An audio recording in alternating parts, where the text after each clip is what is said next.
2026, Sue, Willow, and I spent 2 months exploring Colorado and Utah, visiting 9 national parks and 2 national monuments: Great Sand Dunes National Park, Mesa Verde National Park, Arches National Park, Canyonlands National Park, Reef National Park, Escalante National Monument, Bryce Canyon National Park, Zion National Park, Colorado National Monument, Black Canyon of the Gunnison National Park, and Rocky Mountain National Park. We are chronicling our 2-month journey in a series of videos. This video, episode 2, features the highlights of our visit to the Mesa Verde National Park. We left the Great Sand Dunes National Park down Utah 150 to US 160, where we headed west. Sue followed me in the Jeep to avoid towing through Wolf Creek Pass, a towering 10,857-foot mountain pass on the Continental Divide in the San Juan Mountains. This pass is a notoriously demanding drive with steep, continuous grades and sudden switchbacks.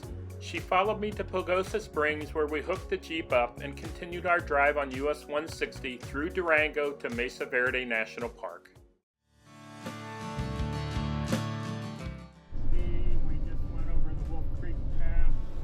Stopped at Pagosa Springs on our way to Durango and then on to Mesa Verde. We're west of Durango, almost to Mesa Verde. About 5 miles outside of Mesa Verde.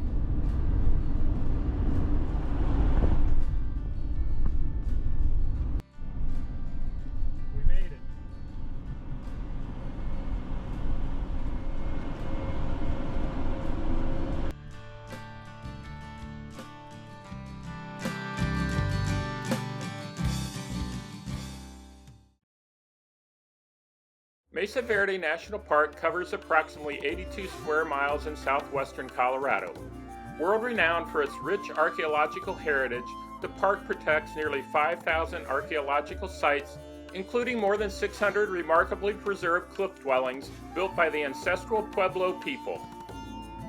Established in 1906 by President Theodore Roosevelt, Mesa Verde became the first U.S. national park created specifically to preserve cultural heritage rather than natural scenery.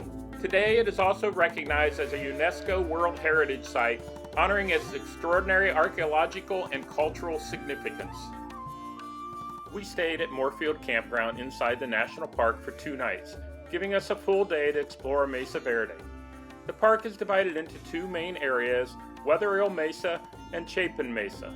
Since we visited in mid-May, Weatherill Mesa was still seasonally closed until the end of the month, so we spent our day exploring the Chapin Mesa. Leaving Moorfield Campground, we began the drive up to Chapin Mesa. After nearly a week of crossing the endless Great Plains from Ohio, where straight highways stretched to the horizon and the scenery changed only gradually, this drive felt like entering a completely different world. The road climbed steadily through twisting curves, weaving through pinyon pine and juniper forests as the landscape became more rugged with every mile. Frequent overlooks revealed deep canyons and sweeping vistas that stretched across the Four Corners region. It was hard to believe that just days earlier we had been driving through miles of open prairie. The dramatic change in scenery made it clear that we had truly arrived in the American Southwest. The winding 21-mile drive to Chapin Mesa is an attraction in and of itself, and the perfect introduction to the remarkable history and landscapes waiting ahead.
began our day on the Mesa Top Loop, making several short stops identified on this map that introduced the history of the Ancestral Pueblo people and provided a deeper appreciation for how these communities evolved over the centuries. By lunchtime, we made our way to the Cliff Palace Loop and hiked down to the overlook of the Cliff Palace, the largest and most impressive cliff dwelling in Mesa Verde. We continued our drive around to the balcony house, but it was also seasonally closed. We wrapped up our visit with a stop at the Spruce Tree House overlook before exploring the Chapin Mesa Museum, making it a perfect way to conclude a fascinating day exploring one of America's most significant archaeological treasures.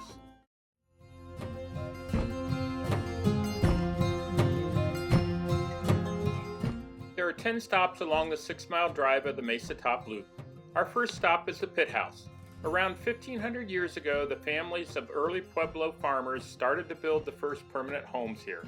We are visiting one of them. Archaeologists call these homes pit houses because they are dug down in the ground to take advantage of the Earth's natural insulation. They entered the house by ladder through a dome roof built of wooden beams plastered with mud.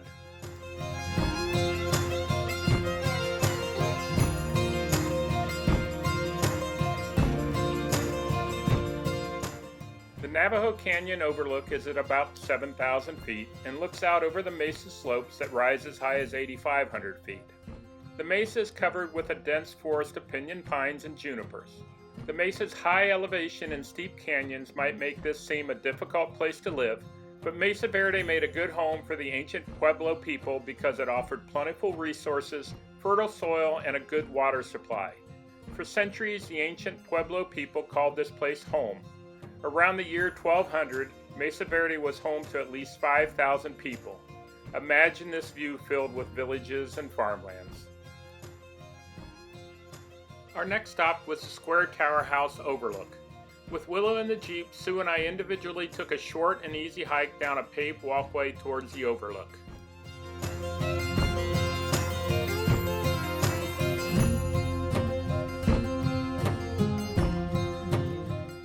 As we approached the overlook, we were still looking out over the Navajo Canyon. But below us, we found the Square Tower House built around 1300. It is one of Mesa Verde's most famous and beautiful dwellings. Since this cliff dwelling, and others like it, are protected from weather inside their alcoves, they are the best preserved ancient homes here at Mesa Verde.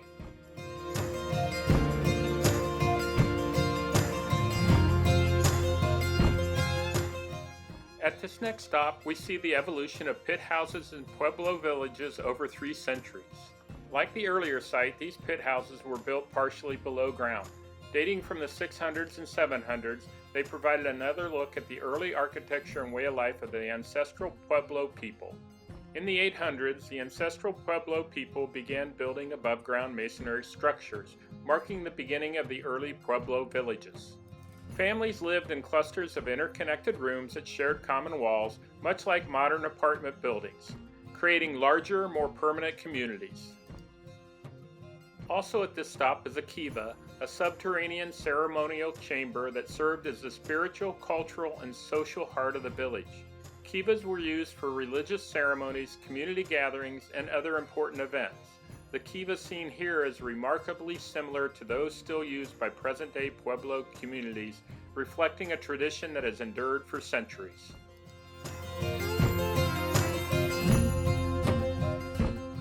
Sun Point Pueblo was one of the last large Mesa Top Pueblos to be built at Mesa Verde around 1200, just as cliff dwelling construction began to boom.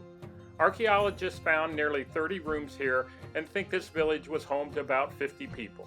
Under this protecting roof, a large kiva and tower seen here would have been central to this village and were connected by a tunnel at its center. Pottery types found here led archaeologists to estimate that this village was occupied for only 10 years. From the Sun Point view, we are looking down into the canyon that would have been considered downtown Mesa Verde in the 1200s. There are over 30 cliff dwellings in these canyons, and Sue and I identified at least 10 from this vantage point. As we looked around, we were asked to imagine living here over 800 years ago, seeing neighbors' doors glowing with firelight, and hearing the sounds of singing, kids laughing, men and women talking, and dogs barking. The smells of cooking fires, and feel their presence, their warmth, and their sense of community.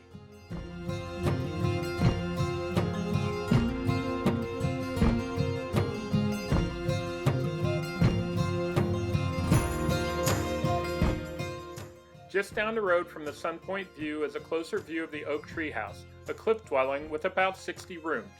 The families of Oak Tree House were part of a larger community, neighboring many other cliff dwellings in these canyons. Like other cliff dwellings, Oak Tree is tucked into an alcove that protects the village from wind, rain, and snow. Its southern exposure provided warmth from the low winter sun. Looking down at the head of this canyon, you can see the upper and lower alcoves of New Firehouse. On the left is Fire Temple, with a large open plaza. Of the nearly 5,000 archaeological sites found at Mesa Verde, there are only a few plazas like the one at Fire Temple. The large open area at the front of Fire Temple is much like the plazas at the center of Pueblo communities today. These plazas hold feast days, dances, and other celebrations where people are dancing, enjoying the festivities, listening to singers, and feeling the beat of the drums. As Sue and I walked around the walls of Sun Temple, we noticed how it differs from others we have seen. According to modern Pueblo Indians, Sun Temple's features classify it likely as a communal building that played an important role in the Cliff Palace community. It was constructed in the late 1200s, well after Ancestral Pueblo people had moved from Mesa Top into their cliff dwellings. Because neither household goods nor roof beams were found by archaeologists at Sun Temple, some believe the symmetrically planned D-shaped building was never completed. The skillfully crafted 4-foot-thick walls indicate extensive effort went into Sun Temple's construction. Some experts suggest that the walls of the Sun Temple may have been used by observers in Cliff Palace as a marker for astronomical events like the winter solstice sunset. Perhaps the builders intentionally left Sun Temple unroofed as an observatory for such events.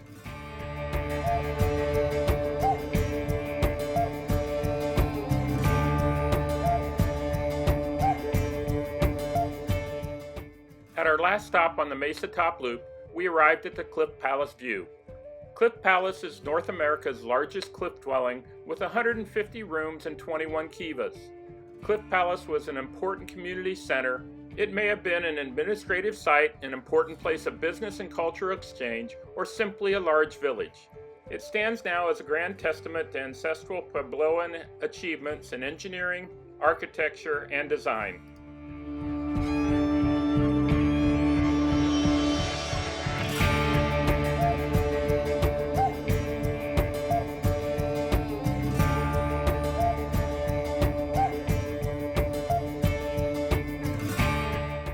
After we completed the Mesa Top Loop, we drove around to the Cliff Palace Loop and stopped near the Cliff Palace for lunch.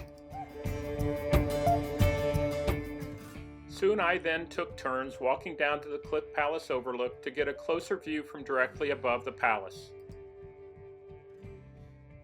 The crown jewel of Mesa Verde National Park and an architectural masterpiece by any standard, the Cliff Palace is the largest cliff dwelling at Mesa Verde and in North America. From the rimtop overlook, the collection of rooms, plazas, and towers fits perfectly into the sandstone overhang that has largely protected it, uninhabited and silent, since the 13th century.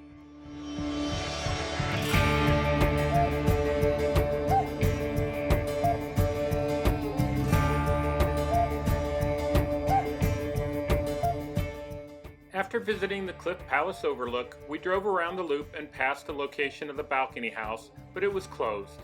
We finished our visit to Mesa Verde National Park in the Chapin Mesa at the Spruce Tree House. Spruce Tree House, the third largest cliff dwelling, was also constructed in the 1200s. The dwelling contains about 130 rooms and 8 kivas built into a natural alcove measuring 216 feet at its greatest width and 89 feet at its greatest depth. It is thought to have been home for about 60 to 80 people. Today it is known as one of the best preserved cliff dwellings in Mesa Verde. Due to the protection of the alcove, 90% of the material present, such as walls, wood, and plaster, are original.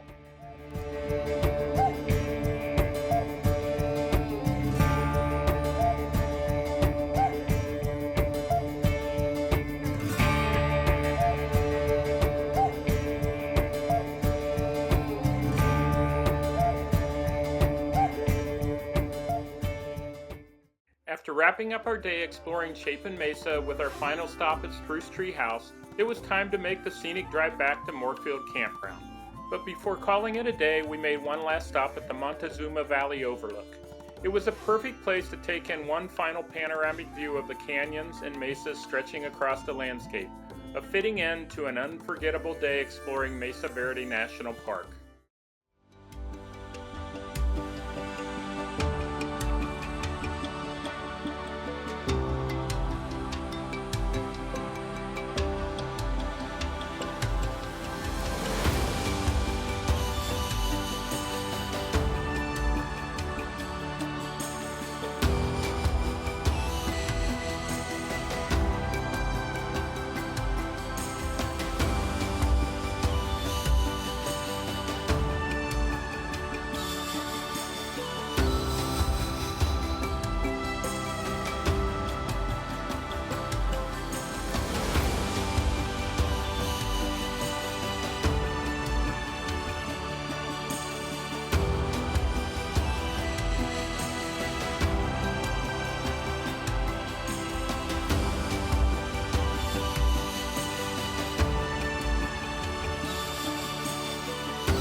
Willow's been very good today as we drove around Mesa Verde. Such a good girl. There she is. She's ready to go back to the boat. Gotcha.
As Sue, Willow, and I leave Mesa Verde, it's hard not to be impressed by the ingenuity, resilience, and craftsmanship of the Ancestral Pueblo people.